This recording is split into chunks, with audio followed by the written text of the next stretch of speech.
know what it is? As you can see the title below, mag-unbox tayo ng version 2 ng lightstick ng BLACKPINK. Ito yung version 1 ko, and let's try to compare them both. Let's go! Nabili ko siya sa Twitter. I'll put na lang yung dito, yung Twitter kung saan ko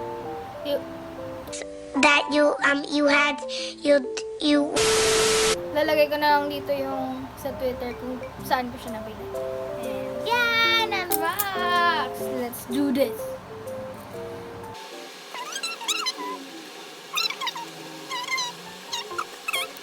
So, comment kayo sa comment section below kung anong content ang gusto nyong gawin ko next. Pwede yung with my father. Ba't nyo? Tanggalin lang natin yung bubble wrap and babalik ako. So yun nga, natanggalan natin yung bubble wrap and this is the box.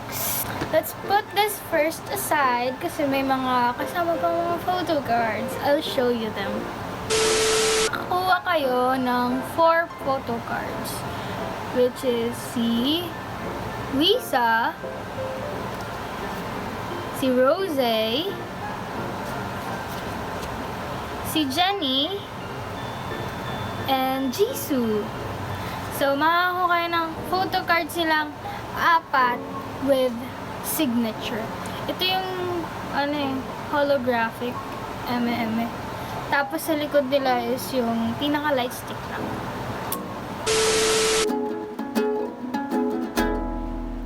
Unboxing. Meron po bang laman? Ha? Ako kayong quick guide and yung pinaka strap nung light stick. So ito na siya. Mas malaki siya dun sa dito. Mas malaki siya dito. Yon, sa pinaka doon. Natanggalan natin siya. And yun na, mukha siyang microphone stand. Which is, yun naman siguro ata yung gusto nilang iparating sa light stick stand ng light stick is sa gilid makikita nyo is BLACKPINK.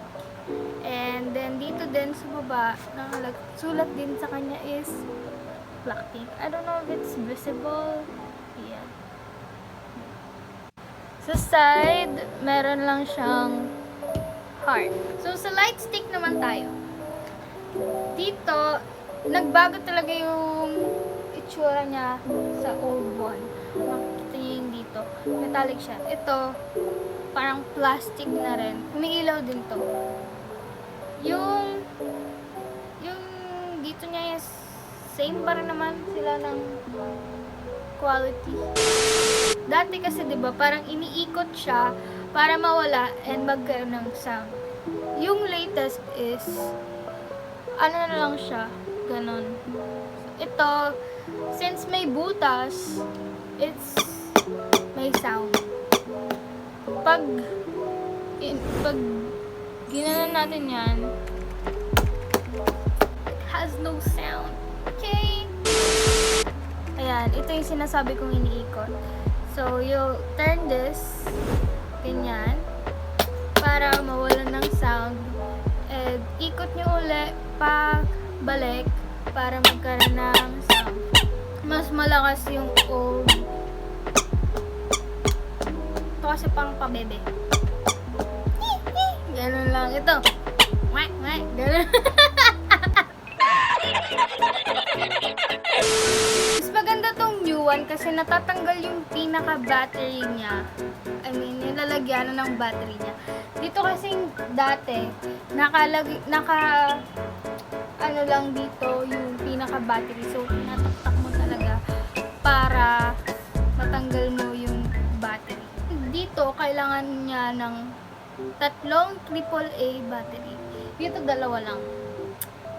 Ang pinagkaiba nilang dalawa is ito you can light it up by battery.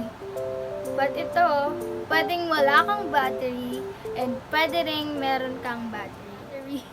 Na-plug na natin kasi wala pa tayong battery. First press. Wow! Mas maliwanag siya dito. Ewan ko lang kung luma lang kasi yung battery ko dito or second press, dim-dim siya.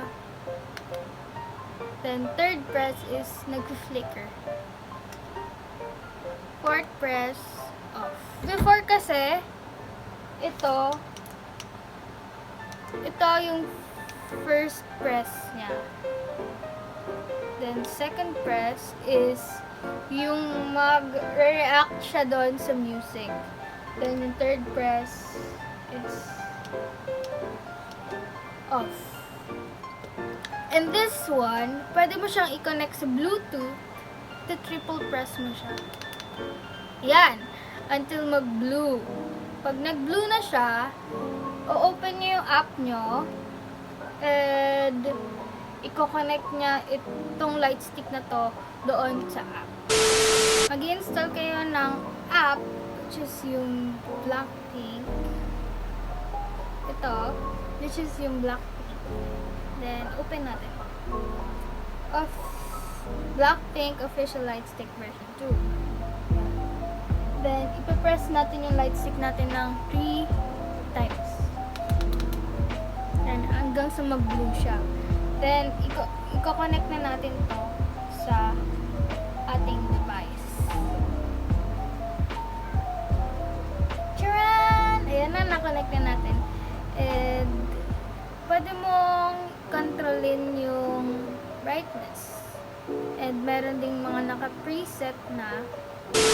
So, many of us are nagtataka kung paano kino-connect siya sa music.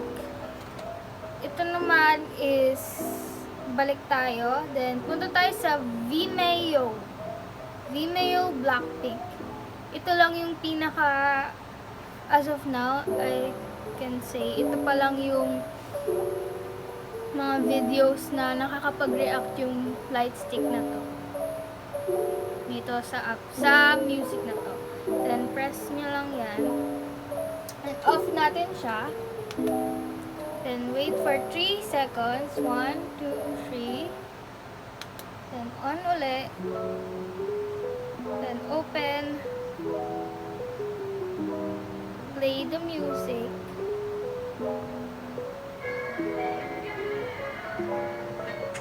As easy as that. So, yun lang yung video natin for today. Like nyo na lang itong video na to and subscribe to my channel. Press nyo na ang bell button so you'll be notified when I post new videos.